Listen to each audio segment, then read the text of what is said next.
Hello, everyone, and welcome back to Rebooked, the show where we talk about the men and the women who've been slapping all the meat in the middle of the square circle and the stories they tell in the process, brother.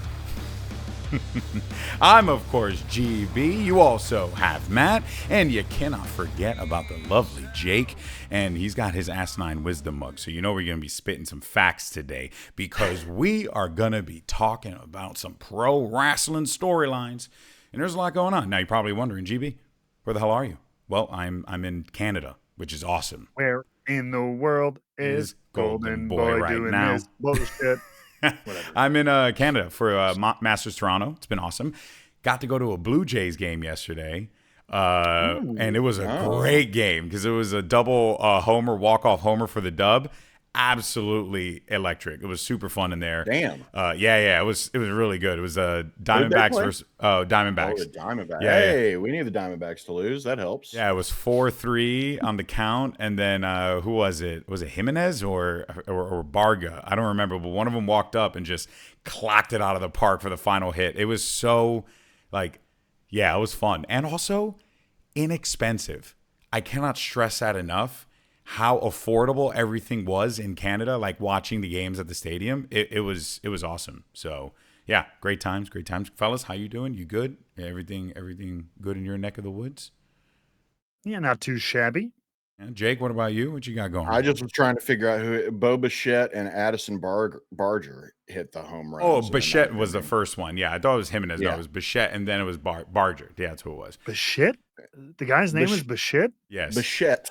Bichette. His name is Michel Bichette. Oh, I thought somebody's name was bullshit or whatever. Bichette. Okay, cool. No, but it is pretty funny walking around the stadium and seeing the people with like the jersey, and if you didn't know and you just catch it on the side, you just see bitch there, and you're like, oh god, wait, oh, that's his name, never mind, I'm so sorry, I apologize. Super fun out here. Toronto's amazing. If you've never had a chance to come, you should come to Toronto. This place is freaking awesome. And the food, oh my god, every street you go to, it's like a god tier restaurant. It's crazy. This place is kind of a cheat code. In any case, so that means we're doing the show on the road. We will add their technological and cultural distinctiveness to our own when they become our 51st state. Don't do that. Do not. I'm here. I'm literally here. Don't put a target on me. Well, let them know. Let them know. I have no intention. Warn them. Call them all brother. Hello, comrade. Hello, fellow comrade. All right. Well, folks, as you know, on the road. So we're going to keep the show a little closer, a little tighter, I should say. Apologies. But we still have a decent amount of stuff to talk about because boy, oh boy, has a lot happened in this week in pro wrestling. We'll start things off and waste no time and jump into it because our boy Leon Slater is finally getting his opportunity. He's going to take on Moose for the X Division title. That's going to happen at Slammiversary. Matt, so give us the lore on this and what what led to this so that this week we can kind of recap it and then we'll go from there. Actually, this is the first official match made for Slammiversary, which is kind of cool. We've been waiting to get matches made, and now we are officially on that road to one of our biggest shows of the year, this year in particular, because we're going to be at the UBS Arena in New York, which is very, very cool. So we already have one of probably several headlining matches, but basically this went back to Rebellion, which you guys were at. And they had that Ultimate X, which had a funky ending. I will fully acknowledge to all the fans out there who were like, that was BS. And I don't know if it went perfectly, but for not going perfectly, it was also a razor thin margin for error to pull that finish off. Yeah. It may not have been perfect. A lot of people think it didn't come off, but I'm like, I think it was close enough to have this argument. Yes, but as it often does in wrestling, it ended up giving us kind of a great story. Yeah. It did. So that's what's great about it. I think it all worked out for the better anyway. Yeah, and I don't love blurring sometimes of real life and stuff like that. I'm like, no, just write a good fictional story and you don't have to go to tabloid stuff. But a lot of people there were a lot of fans who were just in it and didn't like that. It looked like he won. He should have won. Then there's also people who were like, I don't like this booking, or like, I don't like this spot. So but it gets a lot of people either way on his side. There are a lot of people who wanted to see him win it. So my only regret was that we got away from it a little bit with the Hardys and Nemesis and everything like that. Yeah. But luckily, before we get to the final push to Slam, we got this match made. And even this past week on Impact, just again, continuing to put Leon out as the star that he is. There was a big brawl that ended the First Class Hardys tag match, big brouhaha from the system and blah. But Leon, once again, just hitting that giant dive bomb over the corner, clearing out the field. Like, again, I love positioning him as the star and the future star that he is. So like good start to the road to Slam for Leon in the X Division title. Well, yeah. I even think, you know, the short moment that he had with the Hardys, I think was good. It just gave him more opportunity to flourish, to shine, to kind of be showcased, so even more people can see what we already thought really going into that match, where we were like, Leon Slater's great, and then he just blew the top off of it. Yeah. I think it was good. I mean, it's, you know, I'd say 4 out of 5 times timing in wrestling usually kind of works out for the best. And I think it really did for him here. Yeah. I'm just really happy for him, because it's also like, it can be rare sometimes for a company or promotion to strike when the iron's hot. Yeah. And it's nice to see them, like, you know, really listening to the fans and saying, oh, hey, yeah, he's really making waves over here. Let's start showcasing him more, and let's give him this opportunity. And it's really the opportunity that you want to see everybody at every job get, of being like, hey, this guy's good. Give him a shot. Let's see what he can do. Yeah. And that's always nice to see.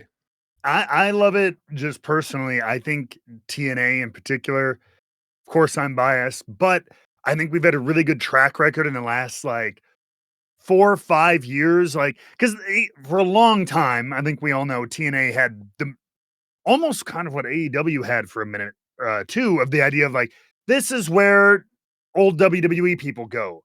And it still can be, but other companies still can be a great place. But it was also, we've shown in the last few years, this is where talent can develop and we can take them from out of nowhere. Yeah. Not that we made them better wrestlers, because they're all phenomenal as they are, but like introduce them to like a national or an international audience. And people like Jordan Grace, people like even Deanna, I think is a great example, was very low tier appreciated in WWE. She was in NXT. She made but like they never even on NXT propped her up at all. Yeah, and then she just ran the TNA women's division. Then Jordan, you have people like Joe Hendry, you have people like Leon Slater. It's a track record of like, hey, a place to come, be creative, and really get discovered by the world stage. And I like that it's still happening. That's what's so great, is like having a place where, I mean, I can speak to this even just as a writer, how hard it is to have someone hire you and just let you do what you were hired to do. Yeah. You know what I mean? And that's what's great about TNA, is it doesn't seem like so micromanagey. It's like, it seems more collaborative, like, hey, what can we do to make this better? What do you want to do? How can we make it fit with what we want to do here? And it just seems like a wrestling boot camp in a way. And I think that's why it's such a great place for people to go. Yeah. And I also think too, like, one of the things that I want to see with this match and after the fact is kind of like a reinvigoration of the X division, you know, not that like, you know, because I think Moose's run has been okay, but it hasn't really felt like an X division title run. It's felt more like Moose has the X division title, which does feel like that is what its intention was, which is perfectly fine. But to me, when I think about the X division, I think about like the future of TNA. I think about the incredible matches, Ultimate X. I think about all the amazing like people who've held that title in the past, right? I would like to see that brought back to that, and I think Leon Slater, if he wins, which he should, I think would very much be the exact thing that you would need, because you got a lot of really good like wrestlers and high flyers in the company right now, like Casey Navarro. We keep giving him his flowers, but like he really is one of those guys where I think like those two are going to be like X Division mainstays that like could very well entertain people all across the world. So I don't know. I'm excited for this. But a question though for you guys. Go for it, Jake. What were you gonna say? Oh, I should say the X Division title to me has always felt like if the hardcore title got a job. Like it's the more serious brother who's like, hey, X is over here doing big things. He's got a lot of investors, and there's a lot of promise, and like he's like the golden child of those like unique offshoot titles that aren't like your mainline men's or like mid-card or tag title. It's everybody goes hard after it. Everybody wants that title, like it's coveted. So that's why and I mean anybody can go after it, and I don't know, that's always been a lot of fun to me. I've always enjoyed that. The X Division has been TNA's like secret weapon for a really long time, and I think I also just say, and maybe it's the lighting, you're looking exceptionally bald today. Like it looks very smooth. Oh, me? It looks very. I just shaved, so yeah. I think that's I was going to say, why, that sounded condescending, Jake. I'm not gonna lie. Like a fresh egg. No, I mean, I'm paying a compliment. I just want to rub my face on the top of your head like that. I bet it feels amazing. It actually, we're not your fetish, you freak, you animal. Listen, get it where you can take it where you can get it. I was going to say that that now that we know that this match is set, and look, it's Moose, it's the system, it's bound to be they're going to get involved in some way. Do we see Matt a potential kind of like, I think everyone's trying to like dabble a little bit with the overbooked for WrestleMania 41 style type of match, or hell, even like old, what was it, like Forbidden Door back in the day when they overbooked the hell out of that main event. I just watched that one the other day when Bryanson and Cole came out on the same night. What a freaking day. What do you think happens here, though? Do you think that this should be like one of those like Leon Slater versus the world type of things? Or would you like to see it be more of a one-on-one matchup that determines this? Like, how would you like to see this play out, especially with the system involved, Matt? I think the system, to your point, is going to get involved along the way, and of course, at the match itself. I will say this, as far as like a, team or factions taking each other, almost like Death Riders, Team AEW, Team Cody, Bloodline, that kind of thing. I don't know, because without spoiling anything, without getting too specific, Bertie, the Hardys are probably going to have a busy night at Slammiversary too, for example. Two people who've been in his corner very firmly. So a lot of the people who've had his back are probably going to have pretty intense, pretty busy nights at Slammiversary too, so they may be occupied. So I do feel like, I don't think it'll be, I also think the other members of the system may be occupied as well. But I for sure, there's an Alicia always to think about. Even I don't know what JDC's plans are.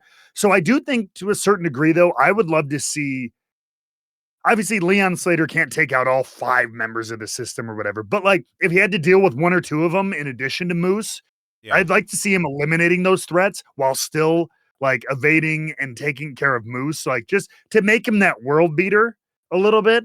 And and really overcome some odds on his own and make a really big moment out of it. Because I also think we've seen too many of those, like, oh, there's their partner, and then my friend, and then to their other 2 partners, and then my tag team friend. Like we've seen a lot of that in wrestling in the last like year and a half. So to see someone just like on their own overcome the odds by, even if it's just barely hanging on, getting rid of this guy, I think that's cool. Yeah. I would agree with that. Jake, you think, how would you approach this with the system involved? Would it be in a similar capacity? Would you like to see like it be kind of minimized? Like maybe just Alicia is the one who kind of like dips her toes into the situation? Oh man, that's hard to say because I mean, I feel like if you downplay their involvement, it downplays the title a little in a way. Hmm. And I almost, because it's like oh well, so you would all come out for the world title, but you wouldn't come out for the X Division title. I think that kind of like, yeah, Yeah. I don't know. I kind of feel like I would want them a little more involved. I mean, you could even have them. I mean, depending on like the order that you do things and blah blah blah, it could be a moment where Moose is waiting for them to come out, and they've already been taken out in the back. Yeah, that You could be could cool. do something. You could do something like that where and you just have some like. That way, it doesn't feel overbooked with everyone rushing out to the ring. You can just cut to the back and be like, and have some people who are friends of Leon's or who maybe gave him some advice going up to Slammiversary. And it's just like, dust their hands off, walk away, go get them, kid, kind of thing. And then the match continues out in the ring. I think something like that would be great because it's a tough, like, it's a tough line one to walk because you feel like the system has to be involved in some capacity because I mean that's just why wouldn't they be? But like I don't think you don't want to take away from what Leon is doing. Like this is such a big first for him. Mm-hmm. So I would really want to showcase and highlight him. So if you do that stuff in the back, then it's like, okay, it's all up to you. It's all up to you now, Leon. Go get it done. And so I think that would be a fun way to handle all that. And you know what too, I actually think you brought up a really good point about how the system rallied behind the world title and ensuring Moose continue to retain it, and how it would be weird if they didn't. But it got me thinking, you can also play this up where, look, Moose isn't going to take him seriously. He's not going to, does he view Leon Slater as a threat? He's Moose. You know what I mean? Like, he speared him and then just ended the match and took the belt back from him. I would like to see a Moose that is overconfident, that very much feels like, I'm going to win this because Leon Slater is nowhere near my power, my strength. But the reality is that when you're talking about the X Division, it's about the speed, it's about the skill, it's about all these other aspects of it as well, not just being super strong. Obviously, it's a championship, but to me, the X Division's always symbolized like, that as well as the next up, if you will. Like it was always the dynamic wrestlers as well as the people who are oftentimes the next up. And I think like Leon Slater could very well be like, hey, you forget this is the X Division, and I'm gonna run circles around you in this ring with my speed. But maybe you get like this really fun, like, I don't know, like Brock Lesnar, Daniel Bryan type situation where like he's really trying to like maneuver around him as Moose is just looking for one or two really big moves to just like end him in the match. I think there are a lot of fun directions they can go with, and I hope they have fun with the storytelling within the match, because I think that there's going to be some awesome fireworks. I mean, those two guys, like athleticism wise, I think they're gonna pull off some amazing moves. With Moose's strength and Leon Slater's flexibility, speed, and let's not forget youth, they're going to pull off some incredible moves. So I think that could be a potential match of the night. I'm really excited for it. I know a lot of people are really stoked about it. So anyway, but the road to Slammiversary is going to continue forward here because we got, still more things happening in the world of TNA. The inspiration is back. We can't forget about that, which is always going to be fun to see. Matt, what should we be expecting on Impact this week before we move on? I don't know. I haven't seen it. You have you work the show. Okay. Well, I mean, it's Wednesday. The show doesn't happen for another 24 hours. What's announced? What are we expecting to see? They don't tell Matt things. They don't Bless his tell heart. me anything. They come in, they shine his head and put him in front of a microphone and Bro, tell him that's- to go. I'm kidding. I mean, the big thing this week is the Champions Challenge. That's our thing. Before I head to Pittsburgh to do our next set of tapings leading into Slammiversary, which will be like the final episodes leading up to the UBS Arena. So expect a lot there. But yeah, tonight the big headline is we're doing this thing we've done before, the Champions Challenge. Every champion, this is just the men. We've done it with both men and women, but all the men's champions on one team versus some TNA All-Stars, if you will, on the other side of the match. Oh, cool. So, yeah, you'll see some interesting relationships. You know, there are some teammates that may not work well with one another on certain sides of the ring and stuff like that. So drama may unfold. Ooh, the drama continues. Of course, that'll be Impact this week. You can catch it on the 20th. And like you said, UBS Arena, Long Island. It's going to be exciting. Looking forward to it. And that reminds me, didn't TNA also do like a new TNA Plus thing too?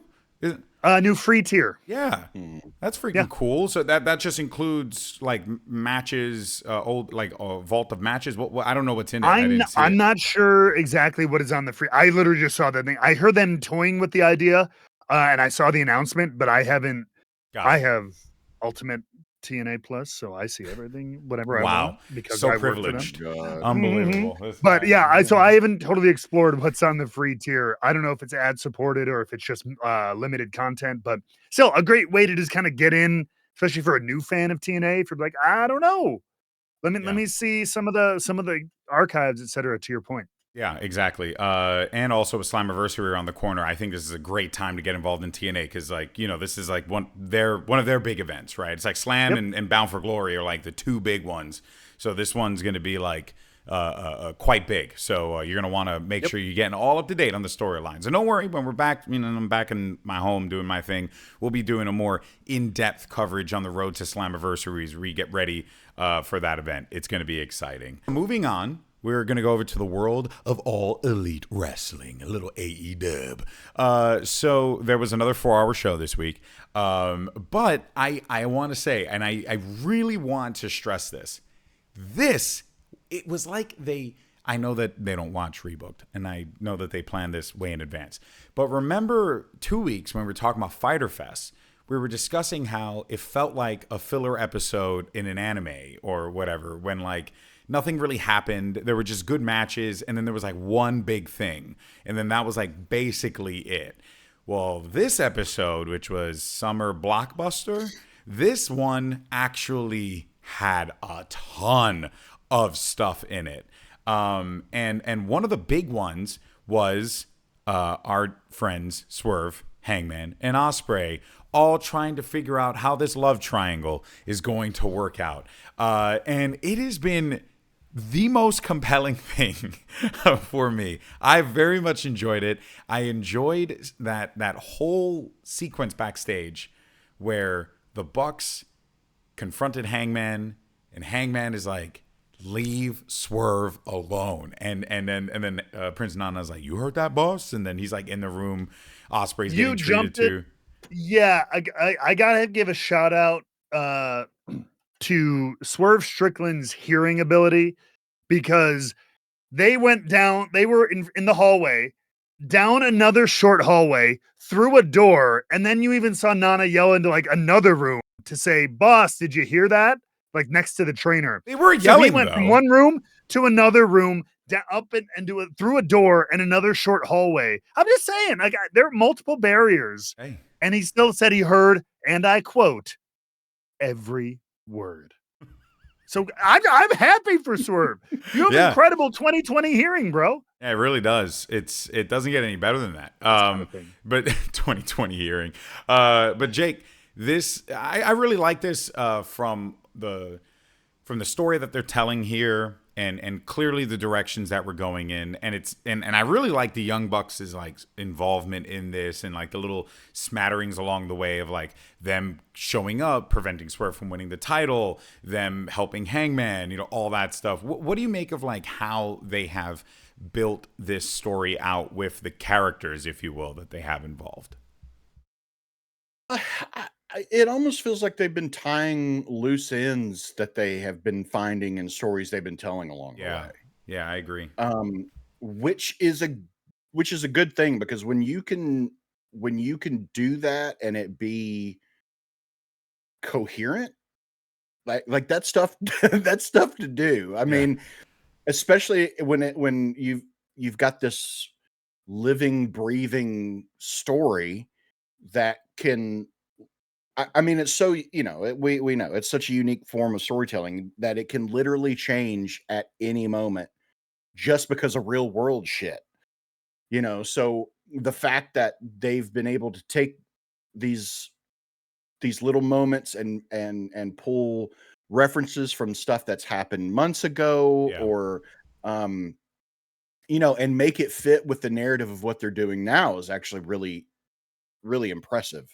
So I'm really enjoying it, and it's raising the stakes even more.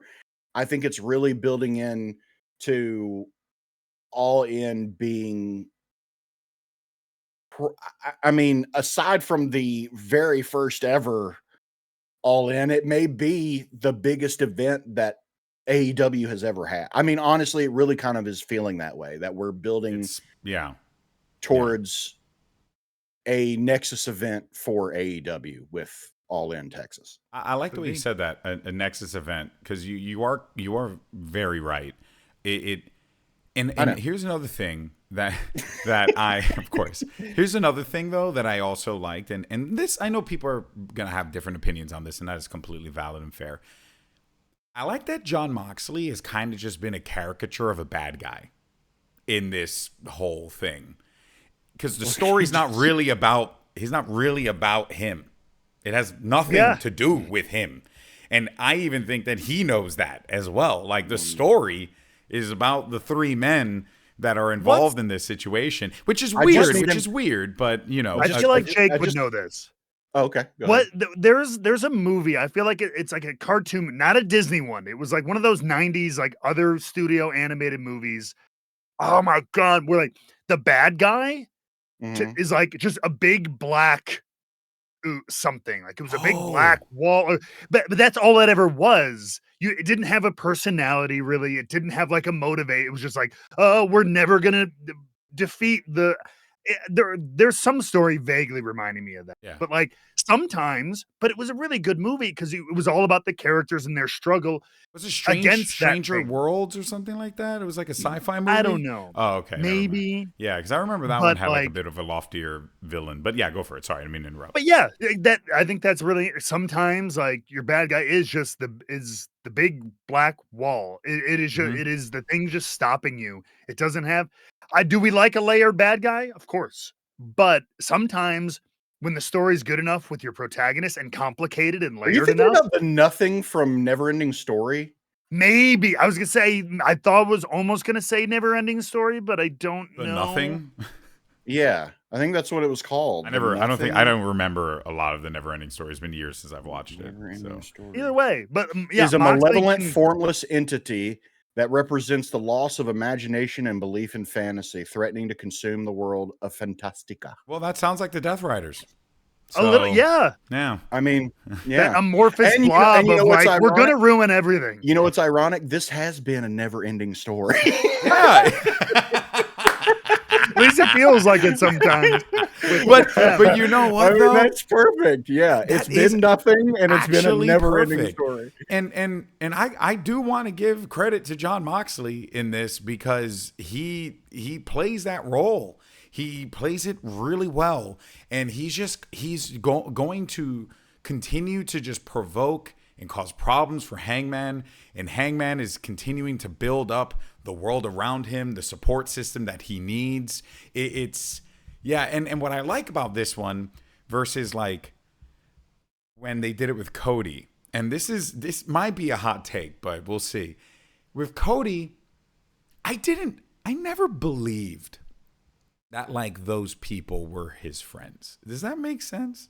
I never got the vibe that Kevin Owens and Randy Orton, well, maybe Randy Orton, but like Kevin Owens, Randy Orton, Seth Rollins, right? All those people who came out to the ring to celebrate with him. It was like cool because those were the heroes of WWE. But remember, Cody kind of just came in, and then everything had happened, and then it's been like that was like 2 years, 3 years of him doing all that, and. Yes, he built some alliances. Yes, he was tag team champions with Jey Uso. So that one was a little bit more believable in that they've actually formed a really, really good relationship. And I'm not saying that wasn't the case necessarily with KO, because I know some people would dispute that. It's just that with this one, you're getting, it feels a little bit more like well built. It feels like it makes sense. Like Hangman and Swerve, that's been a thing for a long time. So like these guys have had animosity and hatred toward one another for so long. There's like definitive lore there that you could build upon, and they have. And even with Ospreay coming in as like the guy, it was that whole vibe of, it was kind of like the Cody situation where like Cody comes in from the outside company. He rises to the top of the mountain. Everyone loves him, blah, blah, blah. And then meanwhile, like the company guy, Kevin Owens, doesn't get the opportunity at WrestleMania. No, instead it's, the American Nightmare, Cody Rhodes. Like there are ways you can kind of like look at this and see like some interesting parallels, but the ways that AEW are doing it, in my opinion, feel a little bit more cohesive because these players have been involved for such a long time. So it's obviously a different situation. It's not one that I would fault WWE with because it was just circumstances of like, everything. But with AEW, Matt, I do get this feeling that it's like, yeah, there's like real building of like alliances here. Hangman's trying to actually like do the right thing. Like there's a lot to unpack with it, if you will. So the big difference here, and there's something I loved about, especially this past week's episode. The difference with the WWE situation, I do think you have a point about like a lot of those people didn't feel like they were legitimately Cody's friends. It felt like, oh, those are baby faces on that side of the paper. Because I followed Cody's story for years, and you know who Cody's boys are if you followed Cody's story. So it was a little bizarre, but sorry, I didn't mean to interrupt. No, so like even as cool as the speech was, like the Seth Rollins "Let Me Be Your Shield" promo was good, but it kind of came out of nowhere of just like, forget my like world title stuff. I'm just gonna be your friend out of like because we've had a match before and it was really good, and I don't know. I know what you mean. Here though, it's kind of the opposite. None of these guys are friends. Yeah. And it's a struggle to come together, and there's distrust, and there's that. So like, it's intriguing to see like, it's also a bit of a will they, won't they, you know what I mean? Yeah. But so what I really wanted to talk about, AEW's Jim and Pam. Right? Yeah, but it's a thruple edition. So it's Jim, with Pam, Karen, and Stan. Karen Filippelli. Dwight. It's actually no, it's Dwight. It's Dwight, Pam, and Jim. That's what it is. They're all friends.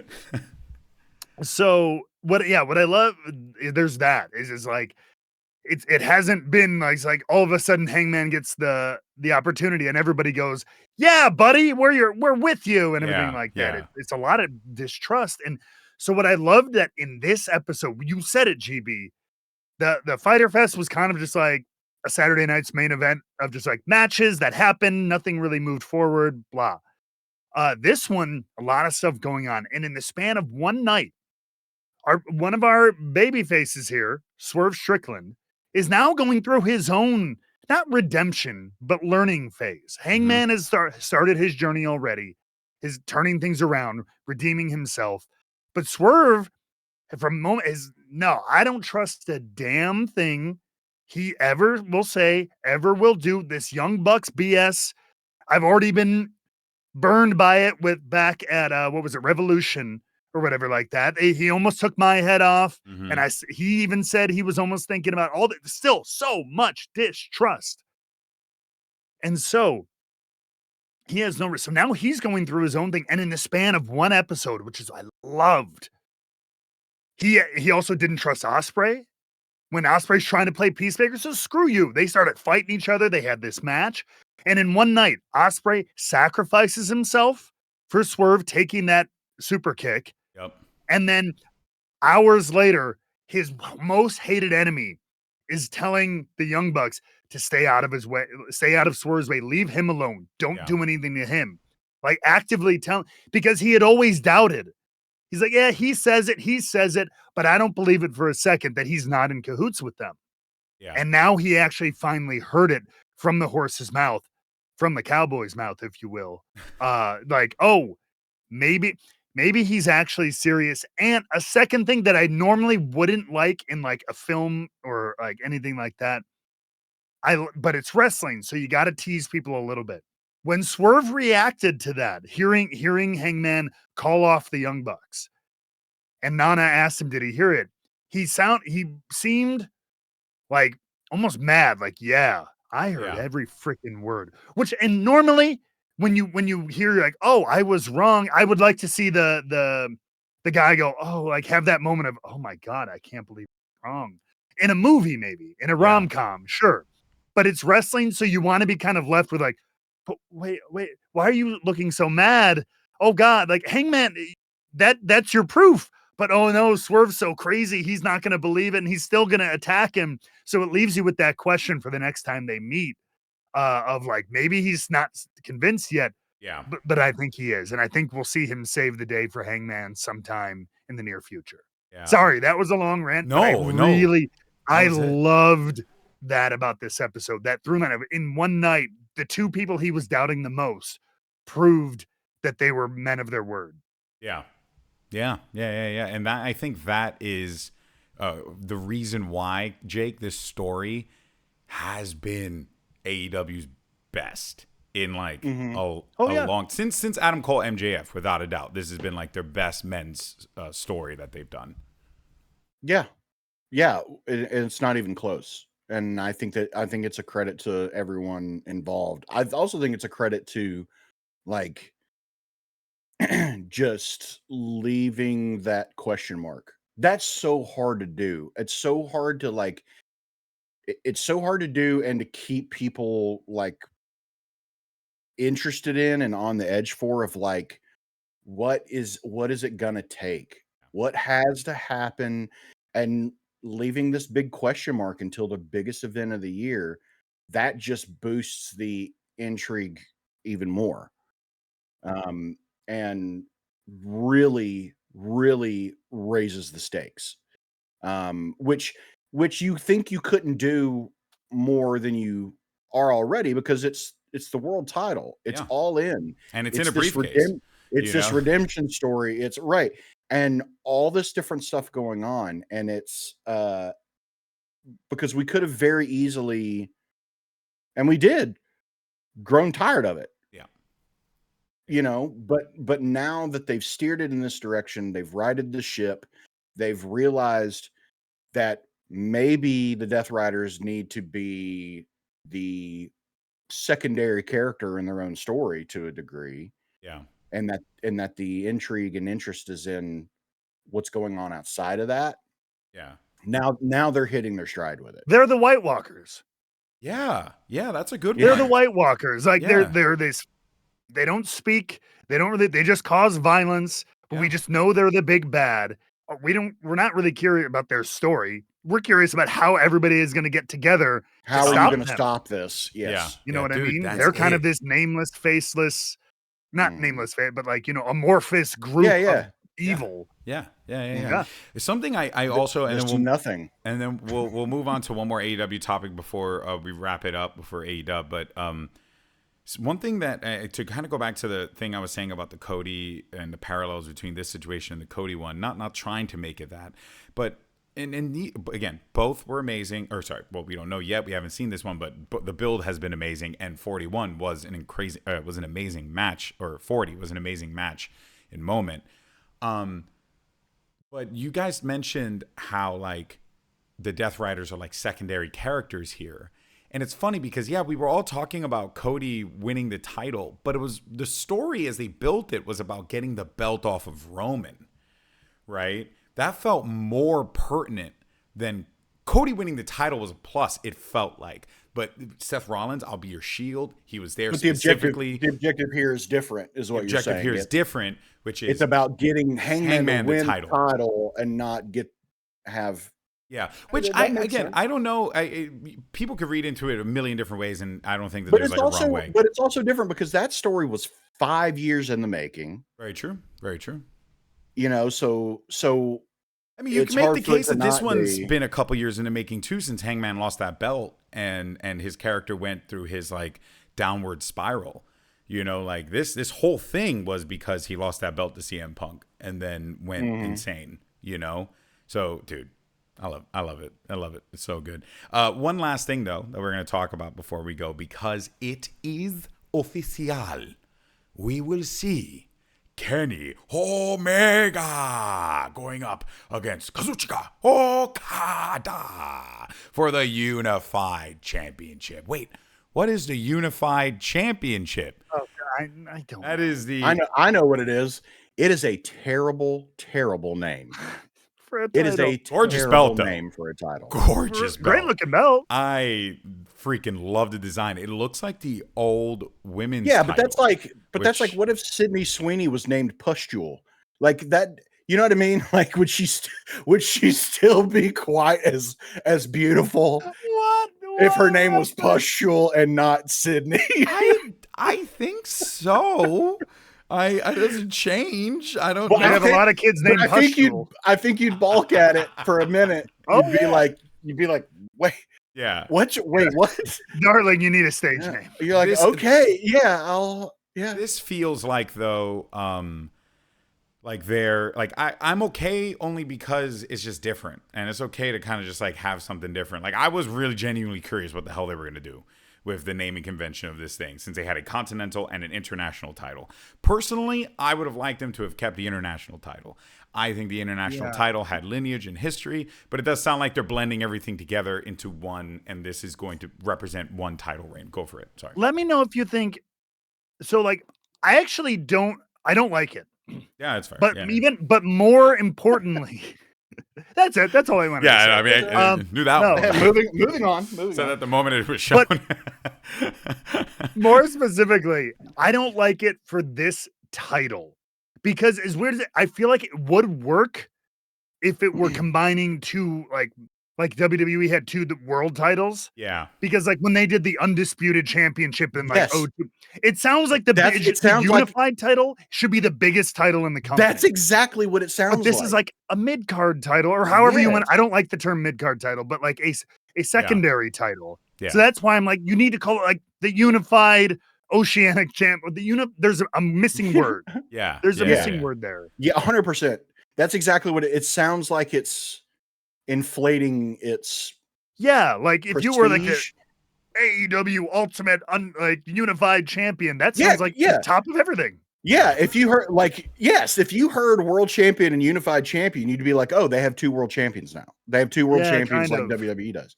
Yeah. And I understand that that's again like maybe a little trying to up the prestige of the title a little bit, but like it just, I don't know. To the outsider, it's not going to make any sense.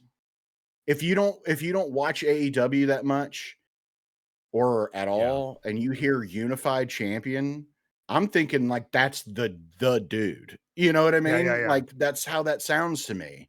Well, but the thing is though, is it still is the world title. So, you know, like it's kind of hard to, I know what you guys are saying though. I don't disagree. I agree. Like the name is not good. Like I'm not okay. I like it only because it's different. I like different. I'm okay with different. Like it's like when people were like complaining when they changed like the NXT title from like the old, the old X title, right, to like the new one. And everyone was like, oh, it lost its distinctiveness. And I was like, I get it. But like, it still has the X. It still has the characteristics of an NXT title, right? And that's obviously more of the title, not the naming convention. But in this particular instance, the name is certainly a little confusing. And I could see how people would initially look at it. But I also do think that it's a thing that people will just move on from eventually. Because this is just happening. And like, you kind of just got to... Because look, to give you guys a funny story. This is the cope of title names. Oh, yeah. This is the cope of title names. This honestly, yes. Holy shit, dude. That's what this is. Yes, this is the cope of title names. Yeah. I was just going to say a really, really silly story. So years ago, when my friend first introduced me to TNA, and they told me about the X Division title, my mind went into a million different places because I was like, what's the X division? Is it like extreme? Is that what they're implying? Is it, and I remember that, and I remember that distinctly, but then, as I like started to watch TNA more and I saw what the X division actually was, I was like, oh no, this is awesome. The X division is a division. Like, that's why I think it's like so unique in TNA's world, because it's the X division, it's so different. So that's why I'm like giving it a pass, but I do agree it's a caca name. It is a flat out caca name. Like, I'm curious how they came across it in the board meeting. They're like all getting together. They're like, all right, guys, we got to figure it out because we cannot call this thing the Intercontinental Championship. We already made one and we made the other. We can't do this. People will make fun of us. I don't know. It was pretty fun, but yeah. Tell us down below. Yeah. What you think. Good call. This title should be named. What you would have named it. What you would have. What would you guys have named it if you had to think of one?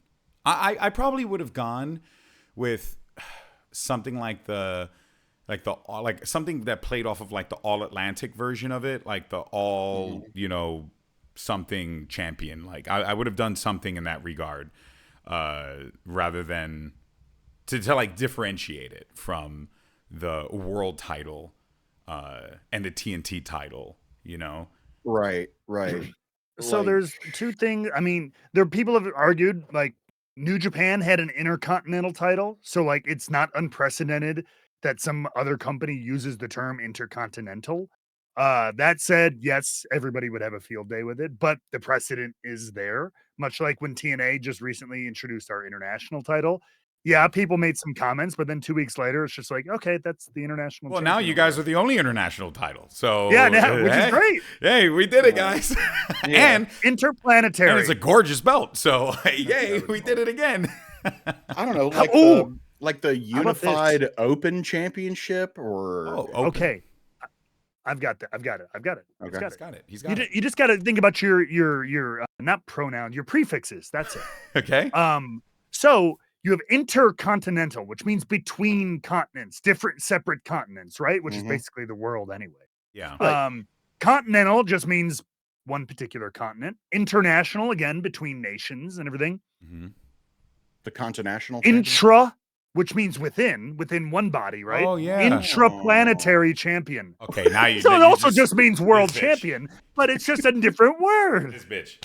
He's intraplanetary. You literally had me in the first half. I'm so mad at how good you had me in the first half. And then out of nowhere, you came in with some bullshit. It's crazy. You tell me the difference between the world title and the and the what? Sorry, you cut off for a sec. The world title and the intercontinental title, as far as what those two things mean. Oh, yeah. I mean, you're not wrong. It is. If you represent all seven continents, do you not represent the world? No, because the world is 2/3 water. So you got to include the reality are you fighting walruses for Jon this Moxley represents the people of Atlantis. I mean, okay, and that's the world. Okay, you got to remember that. All right, we saw Wakanda Forever. Okay, we know what's there. All right.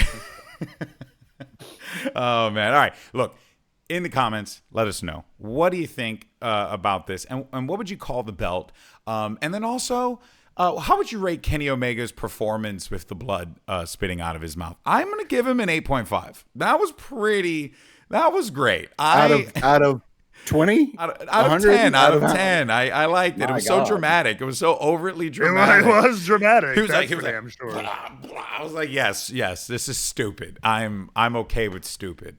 But what Jake, I'm assuming you didn't like the blood. It took me so out of it. Oh, really? Like, what? Yeah, it was so community theater. I was like, what? It was like B horror movie. Yes. It's like really Evil Dead shit. I was expecting him to start kind of all flaming. Yeah, he did kind of like that a few times. You got to remember, Kenny he's been in this position multiple times now, where he's been on a stretcher and then brutally attacked. Yeah. Okay, so you kind of had to up it from the last time. I guess just avoid stretchers, Ken. I don't know what else to tell you. Like that seems to be your weakness is stretchers. Kenny Omega in a stretcher match doesn't make it when? Book it. Let's see what happens. Yeah. Although I will say it would be, even though we just did a stretcher match with Briscoe and Ricochet, I kind of wish they didn't do that now and they saved it for this shit. It would have been great. Oh, it would have been awesome. In any case, so let us know what you think in the comments down below. We'd love to hear from you regarding what do you think with the AEW Unified Championship. Oof, saying that out loud does make it sound kind of important. All right, and then our last topic of the week, we're going to go over to WWE because a lot happened this week. Some good. It felt like, let me really quick, just to overall say it. I just want to see if you guys, it felt like just a lot of stuff. It felt less cohesive than it has in the past. Like a lot of Cody's showing up here. He's also showing up here. Cena's cutting promos on everybody. Goldberg's here. Like it felt like there was just a lot of no brand split anymore. I mean, oh no. Yeah. Punk is showing up everywhere too. Yeah. He's on both shows. Cody's on both shows. Cena's on both shows. It feels like they're just like throwing cannonballs, but not as much of it has been coherent and cohesive as it has been in the past. Yeah, I little chaotic week. I think the only, and I don't know if this is how they're framing it, but the only way that I see the brand split is that the belts are defended on their shows. That's that's how I've gathered it. Like the wrestlers show up all over the place, but the belts, like the world titles, they're defended on Raw. The Intercontinentals defended on Raw. Same thing with the US and the worlds over there. Like I feel like that's like how they identified the brand split. But outside of that, but that takes us to our final topic here, which is that everyone hates John Cena, and we really mean everyone, but also. Speaking of people we're not too thrilled to see, Goldberg is back, everybody. Yay. Isn't that fun? Isn't that fun for everyone to see Goldberg at 58 years old back again? You know? So let's start with the Goldberg part because I think the John Cena part is way more interesting, and I think we're just going to move past the Goldberg stuff. So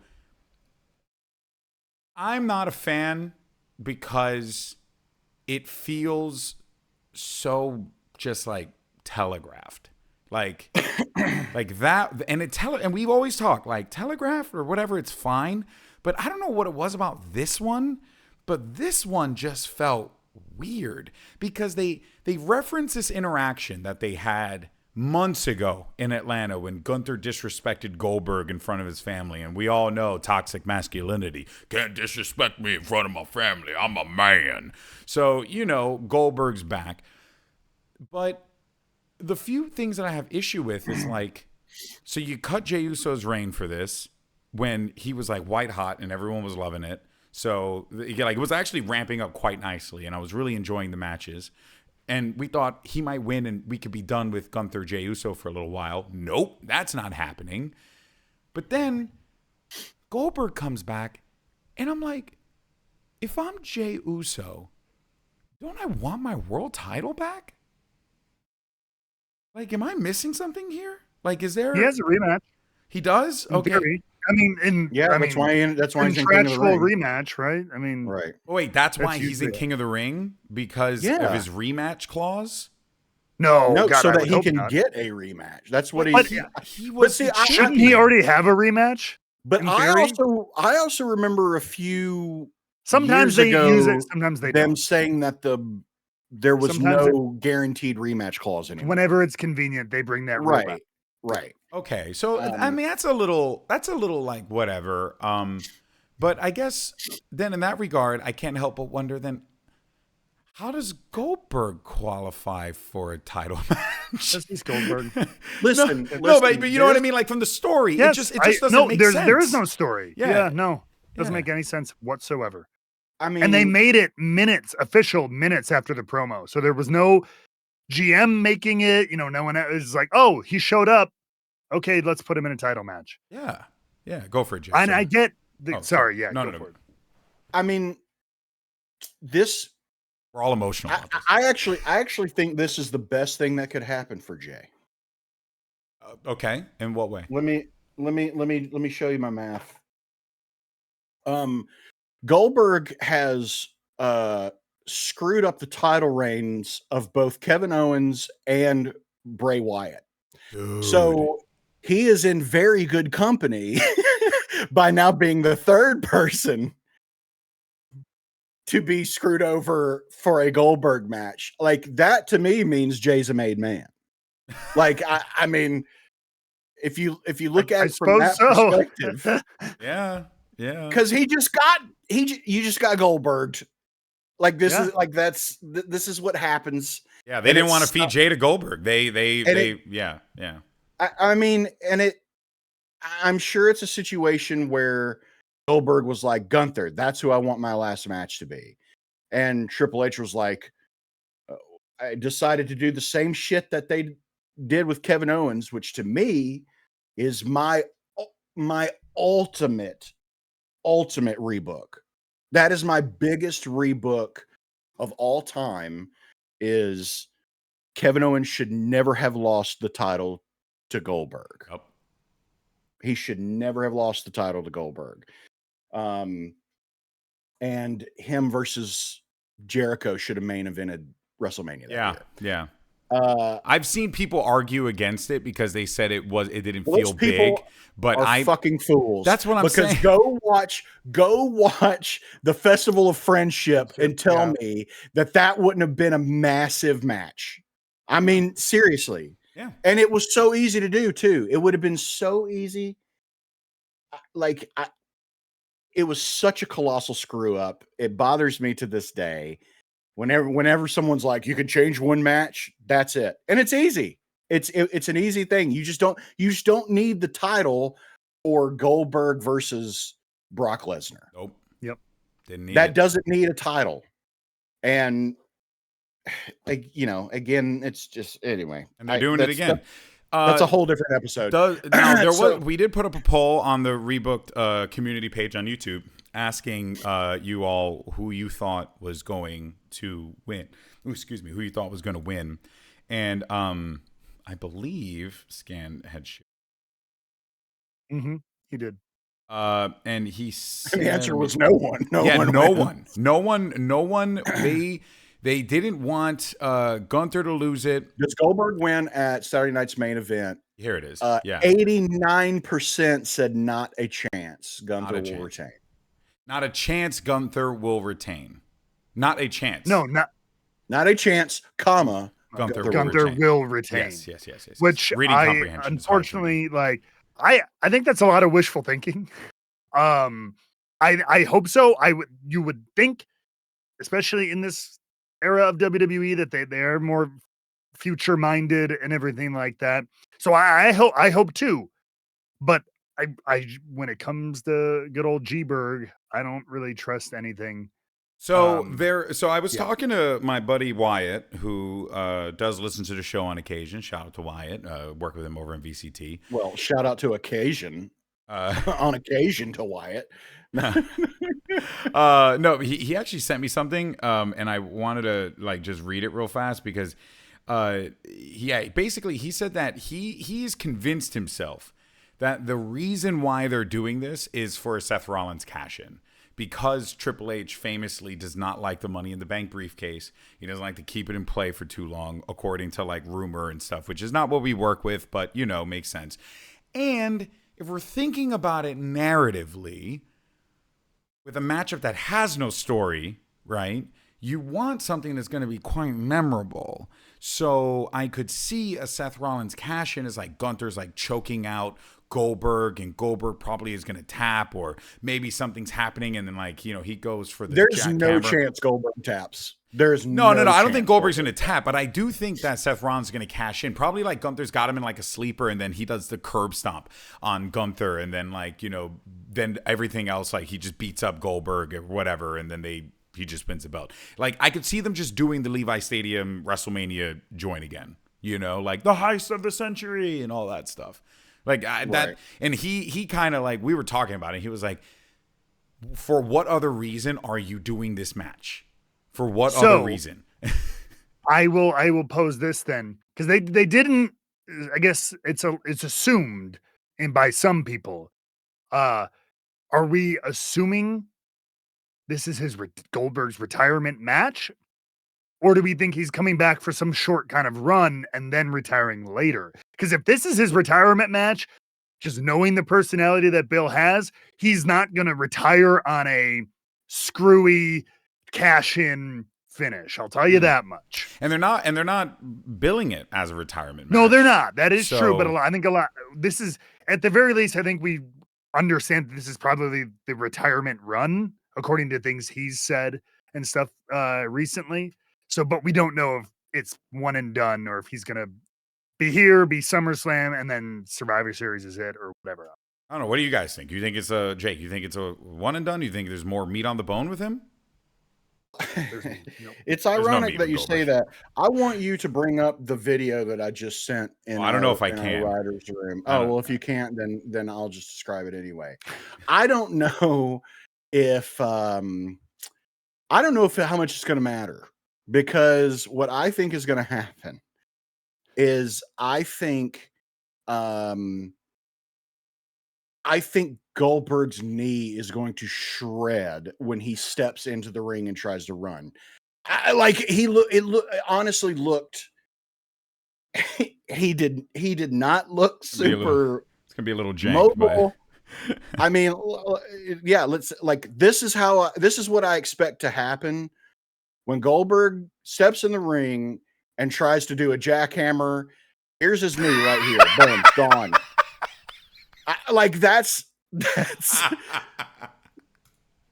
that's how it looked to me. And this is coming from someone who does not have great knees himself. But it looks like just a smoked turkey leg just shaking. It's crazy because in any other context, I'm like, oh, that looks freaking delicious. But now I just creep out thinking about that. Oh, that's all over. Yeah. I mean, it makes no narrative sense. Yeah. And that's the thing that's more annoying. Why he gets a title match. It's literally just because he's Goldberg. But again, he doesn't and I get it. Need it. I get it if it's like Sting, who was very picky and choosy with the matches he did, and made sure that he was putting himself into positions. Someone who rarely got a title shot. Yeah. An R-Truth gets a title shot. It's his retirement match kind of I understand that. Yeah. That makes sense.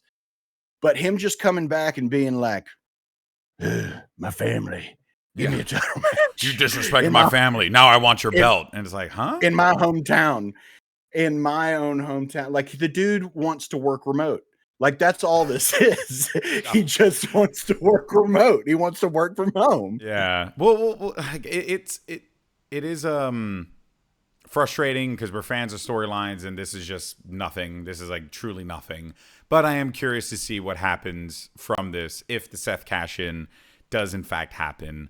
If it doesn't, which I fear it very well may not, then I'm left wondering what was the point.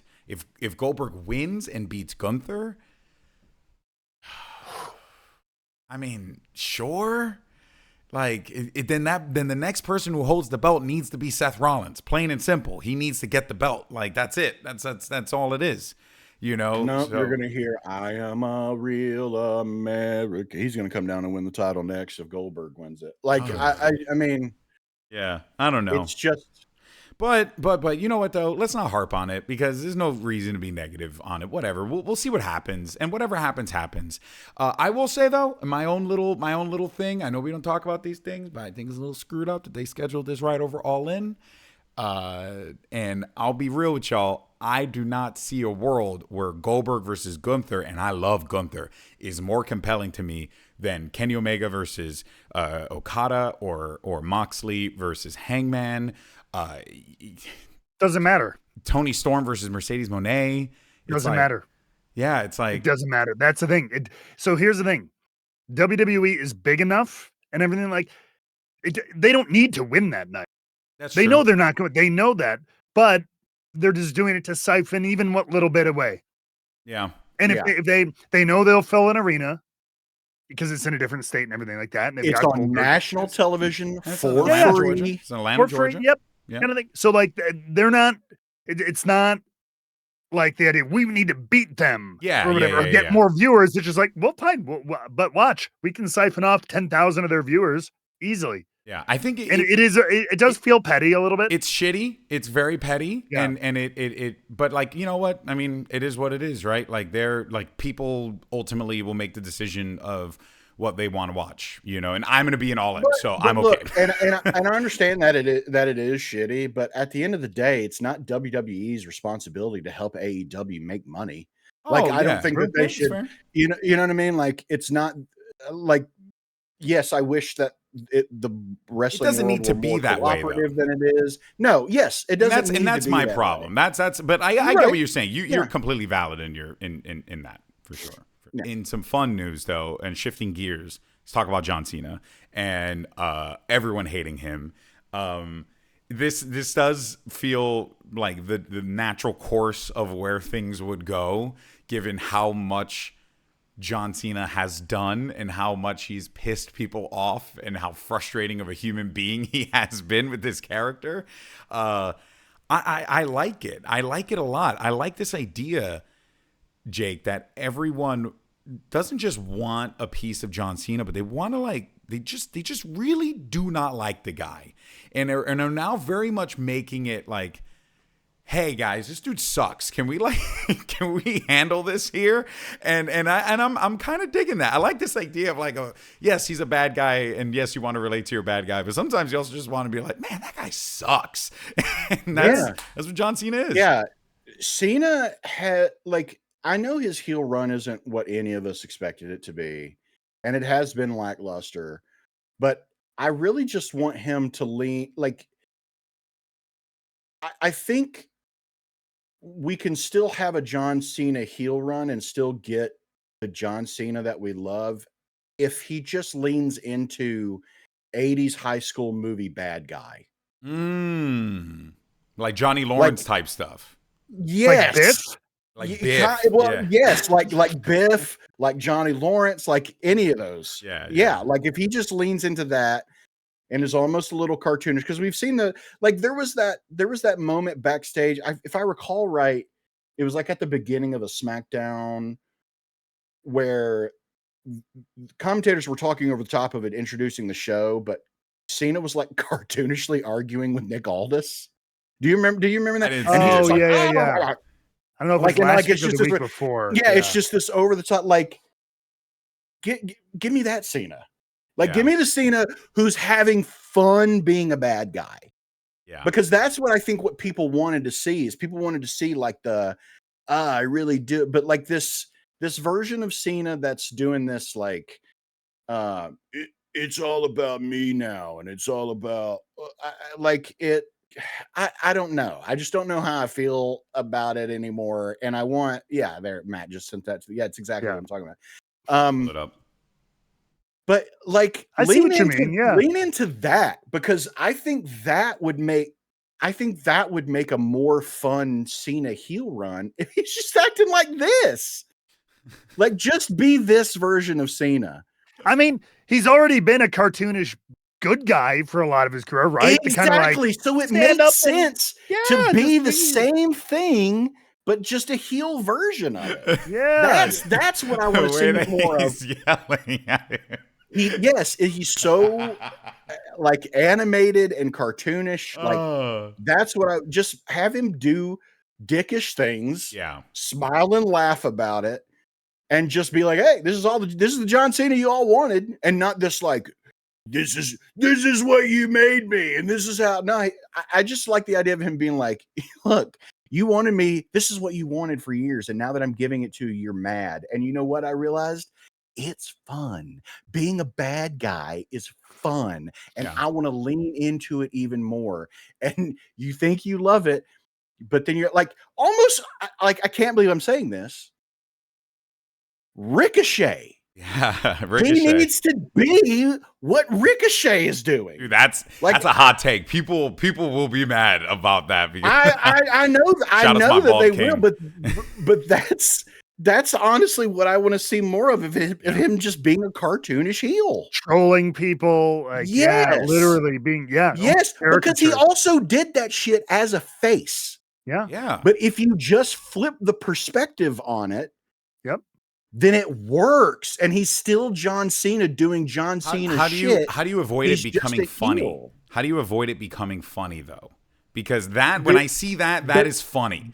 And that is and then you like him. I think that's fine. Yeah, I think it's fine if you like him, but I think you have to have these moments sprinkled in there where you're like, oh yeah, that's why I hate him.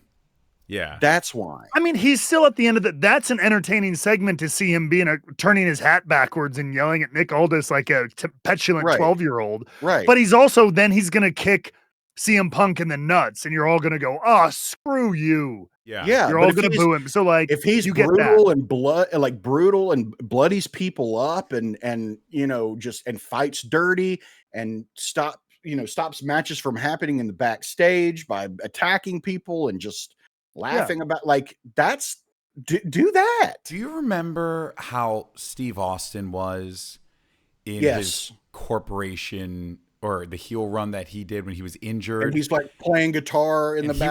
He was like comically. Yeah, the Alliance. Really funny, but he was still a bad guy. And he was still doing bad guy things. He was doing things that made you still want to boo for him. But on occasion, he would do something that would just be so utterly hilarious that there's just no world you couldn't help but just laugh. So I think that is something maybe that they're trying to channel here.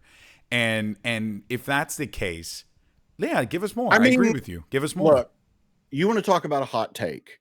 Ooh. It is unfortunate that Donald Trump's as funny as he is. Yeah. And not in like a he's funny, but like we laugh at him, not with. But but he every now and then he says something where I'm like, that's kind of funny.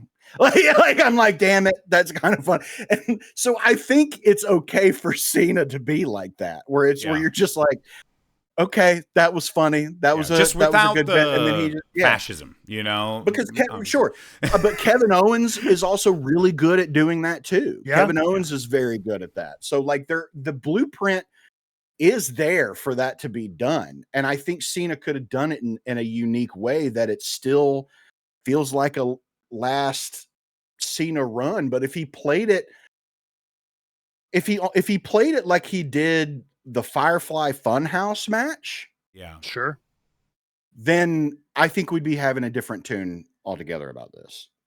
That's a really, I do agree on that, and I like what you're saying about him just needing to be cartoonishly evil.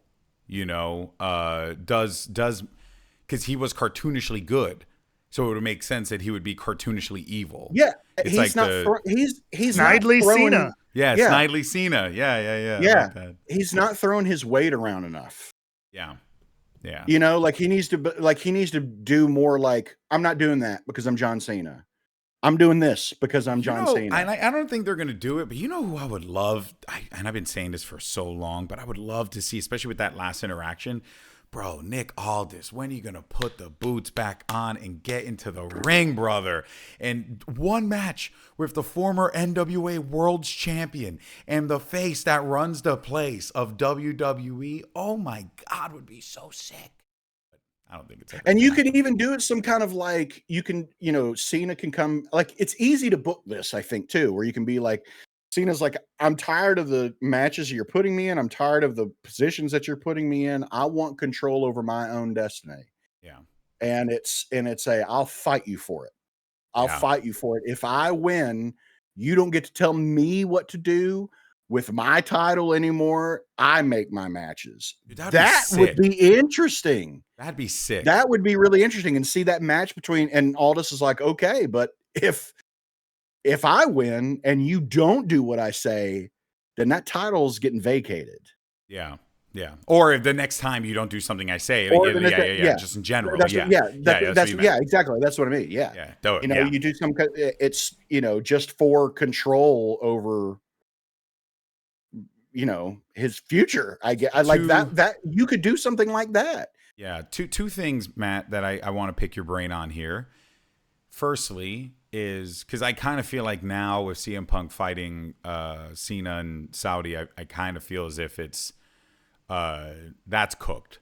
And I don't think that they're going to do anything with that now. Kind of a letdown, if I'm being honest with you.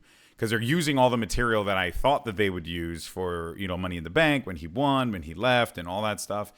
And they're using it here. They're using it all here. And I know you could probably revisit it down the line. But now it does kind of throw a spanner, because my whole thing was like, maybe he, because he's going to go towards SummerSlam, seen as champion, right? I believe he'll. Yeah. Yeah, so I was my hope was we were going to see Cena Punk at SummerSlam, and we still could, but it seems like it's going to end up being in Saudi Arabia. So that being said, who now is that person that they use to get that belt off of Cena? When do they do it? I don't know. And why is it R-Truth? Well, I was going to say R-Truth may be the only guy to get a rematch with Cena's retirement tour. Yeah. Because I think think about it. He had he has 16, 15 dates left. I'm willing to bet 5 to 7 of those are matches at best. And he's giving a rematch to R-Truth. That says a lot about the moment that Truth is created. So I don't know, man. I mean, I thought it could be Punk. I thought you could tell a really cool story, but they're shooting their shot here. So I don't think he's losing. Dude, I mean, all I can see is Cody getting it back. Cody isn't compelling. Cody just, because then it's like it's just a stopgap. You know who I think? Yeah. You know who I don't know. I'd love for it to be Sami Zayn. That would be wild. I would love to be Sami Zayn. I would love to see him win King of the Ring and get to call his shot and have a match against. That would be out of left field. Against Cena. But think about it. It's not going to be Jey. I just don't think it's going to be Jey. Cody, like you said, is not that compelling. We already had Randy versus Cena. You guys see the King of the Ring, by the way? Yep. You guys, okay. Yeah. Who's left? Sami Zayn. Because then what you can also do as well is then you do the one thing that everyone else has also been begging for, which is you finally give Karrion Kross a push. And you have him fight Sami Zayn for the title. Because he just said, when I'm done with all this, I'm coming for you. So that would be interesting to me if Sami Zayn could finally win a big championship, win the big one, and then you get that push for Kross as well. So I don't know. I don't think that's what'll happen, but that's what I would like to see. Well, I think that very well could happen. I don't think it happens at all via King of the Ring, etc. Though I don't think Sami wins King of the Ring. I think Cody probably wins King of the Ring. We get a rematch with him at SummerSlam. I think Cena holds on to it because we're sticking. I think we're sticking with Cena until December, whenever that Boston Saturday night's main event is, or whatever his last match. I think we're sticking with him to the end, potentially. You think he's holding the belt till the end? Maybe, because it's feeling like that. It's feeling like that. Yeah, and I could see a thing where I could see a thing where you could have a little bit of a WrestleMania 30 Daniel Bryan kind of story with Sami, but he stumbles along this way. Couldn't get out of King of the Ring. When there's another tournament that happens, he makes it to can't quite get it, and Cena berates him for that. I've always liked you, Sami, but you've never been able to hit the trigger, hit the mark when it counted. Sorry, kid. Oh, wait, you're not a kid. You're 48 years old at this point, old man. You know what I mean? Everyone treats you like there's this underdog kid, but you've been doing this 25 years too. You've been doing this longer than me. What's your freaking excuse? There's a reason I'm the GOAT. There's a reason you're a little everybody dances with, but never gets it done. And then he gets it done. And knowing John, again, this whole heel run is very unconventional, and he wanted to try something different, and John is very giving with big moments, and I know he wants to lift other people up, so I see him not just, dropping to a Cody or to a Randy or to Right. I do see him maybe wanting to do something momentous, memorable, and stuff on his way out. So I could totally see that. Of all our kind of mid upper level contenders who have never gotten it, I think Sammy's your guy. Yeah. I mean, Jey was one of those guys, but he just had his first run. So I mean, Sammy's one of those guys who've been at the upper tier, but And never plus, had that. If Sammy beats Cena, it doesn't really feel like an attaboy. It feels like a big deal. He's beating John Cena on his retirement tour. Yeah. You know, and maybe that, you know, and Sammy finally gets the respect that he deserves. Like, that would be, I mean, I would love to see it be something like that. Because Sammy's super over too. Yeah. And he has been. That hasn't changed for years. Even when he was a heel, he was over. You know? He's so good, and I just want to see people like that like get their flowers. Like that's what I want so bad. I agree. It would be very interesting to see Sammy get put in that position, because I know like we all would love it as Sami Zayn fans, but also, and I'll tell you what, I'd love it if it were R-Truth too. I ain't mad at that. I'm okay with R-Truth as well. I'm okay with I mean, because we haven't thought about we haven't thought about the R-Truth of it all. Yeah, very true, and that very truth, and that could actually have interesting ramifications, because it could have caused a bit of a pivot. One last thing before we move forward, we also have the women's side of the King of the Ring tournament to yap about real fast. So let's go ahead and show that here. Alexa Bliss and Asuka are going to be going up against each other, which take me back. That's awesome. And then the future of WWE is going to be facing off against each other with Roxanne Perez and Jade Cargill. That match is going to bang, by the way. Because Roxanne Perez is insane. And Jade Cargill, obviously, but Roxanne Perez, I mean, she's prodigy for a reason. Who wins out on this one? Who do you see going to that final? Maybe we don't have to do the predictions for who wins, but who's going to the final? Does Bliss beat Asuka, or does Asuka beat Bliss, and then vice versa? What would be the more interesting scenario given the champions that we have in play right now with Tiffany Stratton and Io Sky? I think Jade versus Asuka. Yeah, I do too. I think Jade versus Asuka. I think it's going to be Roxanne versus Alexa. So you're going complete opposite. Yeah, because I think Roxanne's going to win. I mean, it honestly could be. It could be. I think the Queen gimmick fits Jade really well. But think about Judgment Day. Sure, and honestly, maybe Liv being out for a certain amount of time because of her shoulder may do something with that too. And Roxanne is the queen of Judgment Day.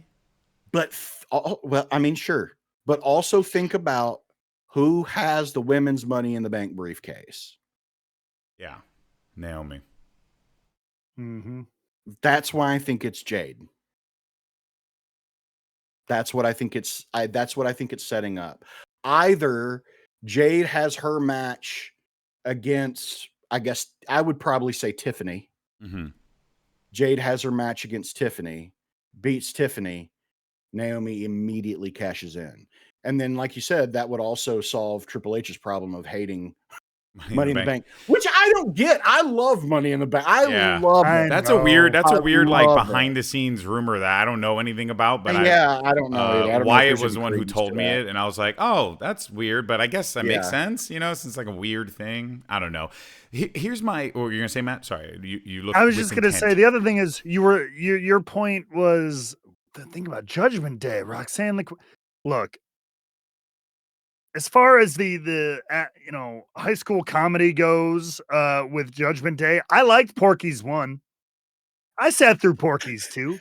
I don't need to see Porky's 3, 4, 5. Like, look, it's had its ups and downs, and it has had more staying power than I thought. But hot damn, the Judgment Day clubhouse locker room drama, it's starting to run thin on me a little bit. Yeah.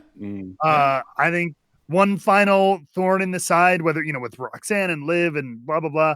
And let's be done with it. And let's let people like Finn go do something else and Dom and stuff like that. So I don't know. I may be in the minority there. Like, they're still doing it. I don't hate it at all. I'm not like, ugh. But I'm starting to be like, I'm with you. A little bit. And we've had these ups and downs with Judgment Day in the past, right? Like we thought it was going to be over after the Liv Rhea battle, yeah. And then they kind of just found a way to keep it going with like a subtle rebrand. They just found a new succubus. That's all. They always have one. Yeah. Now it'll be Roxanne. It'll get some crazy new life after Roxanne takes over. I guarantee it'll be awesome again. And we're gonna be like, Judgment Day's amazing. Oh my god, I was wrong. Oh man, you dummy! You should have never had called for it to be over. No, honestly though, you're not wrong in that it has been going on for a while. It is now one of the longer standing stories in WWE. Because I'm pretty sure it was like Bloodline, and then Judgment Day was like right behind it. So it's been a while for our boys over in the JD. But yeah, there you have it, folks. Lots to digest. Let us know in the comments down below what you think about all this. Who do you think are going to be the finalists for the men's and the women's King of the Ring? And if you want to let us know who you think is going to win, brownie points for that one, sound off in the comments down below. We'd love to hear from you. And hey, curious to see where things go from here. And of course, that takes us to the end of our show and the Rebooked 24/7 Champion of the Week, where we talk about the person, place, or thing brought us the most joy in the world of wrestling, or not, doesn't matter. I'm going to go first. Mine is really simple because I'm in Canada and I haven't been able to do, I didn't get to go, so I'm a little bummed. But shout out to all the people who went out on June 14th for the No Kings protest. That looked awesome. That was crazy. The sea of humanity that we were seeing in the street was just so freaking cool. Seeing New York pop off, Chicago popped off, California, the entire freaking state popped off. It was really dope. So shout out to that. Shout out to No Kings organizers. That was pretty dope. I know people are being like, politics. It ain't politics. It's human rights. So there you go. Love that one. What do you guys got? I'll go. Mine's pretty simple too. And I think Jake will love this one. So it's pretty clear to me. Within the world of wrestling, the star of the week is the one, the only, the man, the women's intercontinental champion who walked into Green Bay styling and profiling like only a true superstar and heel should, in full Bears regalia. Doing My City, where she actually attended college briefly. No way. And her husband, who's a huge Bears fan, doing all of us proud. That's so funny. And repping as she got her ass beat by Bayley. That's crazy. Yeah, that was funny to see. She walked out and just straight up Bears like paraphernalia. Bold lady. Yeah. It was not surprising. I would simply remind the man that the Bears in the past 10 years are 3-17 against the Packers. But we don't need semantics are anyway. Wow. Anyway. Okay. We went there. What about for you, Jake? My 24/7 champion of the week is Xavier Woods. Yes. I dressing like Silky Johnson from the Playa Haters Ball in the Chappelle Show. That outfit was I gotta find perfect. it. And that's exactly how Xavier Woods should dress all the time. Yeah. Especially with the heel stuff. Just go full on Player Haters Ball. Him and Kofi just in pinstripes and fur. Oh my would God. go yes, hard. And suits and furs and yes. I mean, everything. Oversized cigars and stuff, or cigarette holders, whatever it is. Absolutely. Yeah. I'm gonna see if I can pull this up here because it's on his Twitter. Oh, it's on his Twitter. Okay. Yeah. Mm-hmm. Yeah, he posted. Stupid TikTok decided it wanted to send me over to the Netherlands. I mean, there it is right here. I got you. Thank you. I got you. Yeah, his whole look is just absolute fire. Absolute fire. Pulling this up here. And there are multiple pictures as well because this guy's got the gift. You guys see he did a whole shoot. I don't know if you guys can see it. Yeah, I mean look at that. Kofi too, dude. Like, it looks so good. Oh man. Silky Johnson, dude. Silky freaking Johnson. You know what? I'm down. Wait. Hold up. Flag on the play. I'm overriding your decisions because, gentlemen, we have a last-minute entrant in the 24/7 Champion of the Week battle. A run-in? We have a run-in? We have a run-in because it was a special someone's birthday yesterday. That's right. That's right. Jake. Normally we would have been recording this on his birthday. It's Jake's birthday. That's right. He's 53 years old, and look at him go. 53 years young. Yes. I want to give it to our man Jake for surviving another year on this godforsaken earth planet. Whatever. Yeah. I thought you know who. I mean, I also share a birthday with Kendrick Lamar. So I thought that's who you remember. Yeah, all right, screw you. Kendrick Lamar is our 24/7. And I did want to remember to include this because Scan sent it to me. He just said this is his 24/7 only because it just looks so funny. That shot, I loved that. This whole sequence here. But him standing like that. Him standing like that, just with the toothpick and the toothpick. The toothpick is what tied the outfit together. The whole thing together. Yes. That said, though, Jake, you are receiving the 24/7 championship for your birthday. You know what? As the creator and first ever recipient, I'm not surprised. Oh wait, and does that make you a two-time recipient? Right? Humility is his strong suit. You are a two-time 24/7 champion winner. Two-time. I gotta start introing you as that. Jake the two-time. There you go. All right, everyone. We thank you so much for tuning in this week. A little bit of a lighter show. Didn't have as many graphics. Apologize for that because I'm working off of a single laptop.